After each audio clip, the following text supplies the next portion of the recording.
Assalamualaikum warahmatullahi wabarakatuh. Perkenalkan, nama saya Wulandari dengan NIM 23650040. Di sini saya akan mereview materi ke-7 dengan judul keabsahan alat bukti elektronik dalam persidangan pada mata kuliah Cybercrime dan Cyberlaw. Baik, langsung saja. Pertama, di sini ada capaian pembelajaran. 1. Menganalisis persyaratan formulir alat bukti elektronika. 2. Mengevaluasi praktik penyajian alat bukti elektronika di persidangan. 3. Memahami peran digital forensik dalam proses pengadilan. Dan 4. Mengidentifikasi strategi efektif penyajian buku digital. Selanjutnya, pengertian alat bukti elektronik. Alat elektronik merupakan bukti yang berasal dari sistem elektronik, baik berupa informasi elektronik, dokumen elektronik, maupun hasil cetaknya. Keberadaannya menjadi penting seiring meningkatnya kejahatan berbasis teknologi informasi yang tidak ingin meninggalkan bukti fisik. Selanjutnya, kedudukan alat bukti elektronik dalam hukum pidana. Alat bukti elektronik diakui sebagai alat bukti yang sah dan tidak memiliki kekuatan hukum sepanjang memenuhi syarat yang ditentukan oleh peraturan perundang-undangan. Pengakuan ini menegaskan bahwa hukum pidana beradaptasi dengan perkembangan teknologi. Selanjutnya, dasar hukum alat bukti elektronik.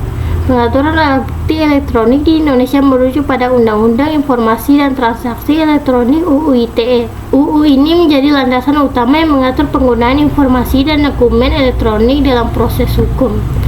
Selanjutnya, syarat keabsahan alat bukti elektronik. Keabsahan alat bukti elektronik tidak hanya dilihat dari isinya tetapi juga proses perolehannya. Bukti harus diperoleh secara sah, tidak melanggar hukum, dan dapat dipertanggungjawabkan keasliannya. Selanjutnya, keandalan sistem elektronik. Sistem elektronik yang digunakan harus menjamin integrasi dan keamanan data. Jika sistem tidak andal atau rawan manipulasi, maka alat bukti elektronik dapat kehilangan nilai pembuktiannya. Selanjutnya, keaslian dan integrasi data digital. Data elektronik sangat mudah disalin dan diubah sehingga keaslian dan keutuhan data menjadi fokus utama dalam pembuktian. Oleh karena itu, diperlukan mekanisme verifikasi yang ketat. Selanjutnya, hasil cetak dokumen elektronik. Hasil cetak dokumen elektronik dapat digunakan sebagai alat bukti, namun tetap harus didukung oleh data elektronik aslinya. Hal ini bertujuan untuk memastikan kesesuaian antara data dan hasil cetaknya. Selanjutnya, peran hakim dalam menilai bukti elektronik. Hakim memiliki kewenangan untuk menilai kekuatan pembuktian alat bukti elektronik. Penilaian dilakukan dengan mempertimbangkan aspek hukum dan aspek teknik dari bukti tersebut.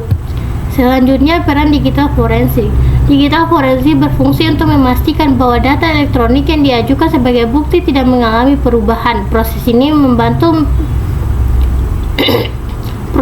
membantu menjembatani aspek teknis dan aspek hukum dalam persidangan. Selanjutnya, proses analisis forensik digital.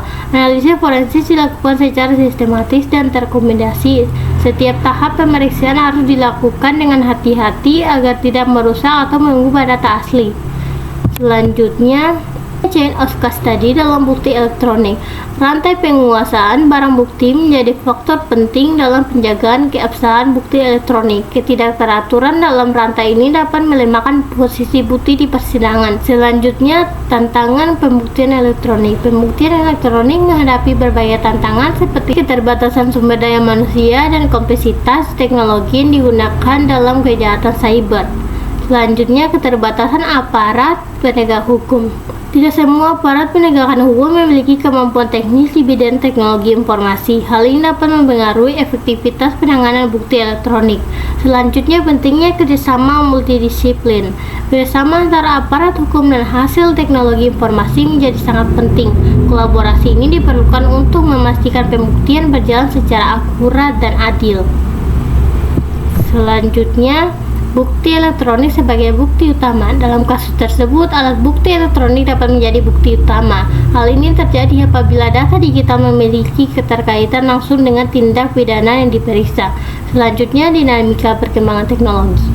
Perkembangan teknologi yang cepat menuntut hukum untuk selalu menyesuaikan diri. Tanpa adaptasi, hukum akan tertinggal dari modus kejahatan yang terus berkembang. Selanjutnya, perlindungan hak asasi manusia. Penggunaan alat bukti elektronik harus tetap memperhatikan perlindungan hak asasi manusia, terutama terkait privasi dan perlindungan data pribadi. Selanjutnya, penggeledahan dan penyitaan data elektronik.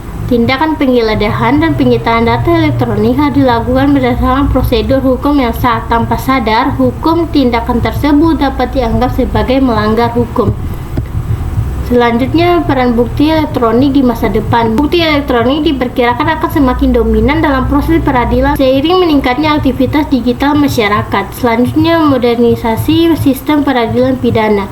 Penggunaan bukti elektronik mencerminkan modernisasi sistem peradilan pidana. Modernisasi ini harus diiringi dengan peningkatan kualitas regulasi dan aparat penegakan hukum. Selanjutnya, keseimbangan hukum dan teknologi. Pemanfaatan teknologi dalam pembuktian harus tetap berjunjung prinsip keadilan dan kepastian hukum. Hukum tidak boleh hanya canggih tetapi juga adil. Selanjutnya, kapasitas hukum dalam pembuktian elektronik. Kapasitas hukum menjadi tujuan utama dalam penggunaan alat bukti elektronik. Aturan yang jelas akan mengurangi perbedaan penafsiran dalam persidangan. Baik, inilah review materi 7 saya. Bila ada salah kata mohon dimaafkan. Saya akhiri dengan ucapan wabillahi taufiq wal hidayah. Wassalamualaikum warahmatullahi wabarakatuh.